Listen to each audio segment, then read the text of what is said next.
ఇక్కడ ఒక employee database ఉంది.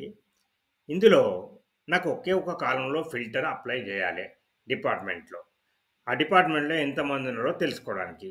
టేబుల్‌లో అవసరం లేదు. చేయొచ్చా? ముందుగా ఈ టేబుల్‌ను ఈ కాలమ్‌ను మనం సెలెక్ట్ చేసుకుందాము. తర్వాత ఆల్ట్ ఏ టీ ప్రెస్ చేద్దాం. అది ఒక్క కాలమ్‌లోనే మనకు ఫిల్టర్ వచ్చింది చూసారా? ఇప్పుడు మనము ఈ సెలెక్ట్ ఆల్ అనేది తీసేసి ఓన్లీ ఐటీని సెలెక్ట్ చేసుకుంటే, ఐటీలో ఎంతమంది ఉన్నారో ఓకే క్లిక్ చేస్తే, ఐటీలో ఎంతమంది ఉన్నారో మనకు వచ్చేసింది. ఏ డిపార్ట్మెంట్ సెలెక్ట్ చేసుకుంటే ఆ డిపార్ట్మెంట్‌లో ఎంతమంది ఉన్నారో వాళ్ళ డీటెయిల్స్ అన్నీ వస్తాయి. వాళ్ళ సాలరీ ఎట్సెట్రా. మళ్ళీ ఈ ఫిల్టర్ తీసేయాలంటే మళ్ళీ మనము ఆల్ట్ ఏ టీ ప్రెస్ చేయాలి. పోయింది చూసిర్రా? అంతే.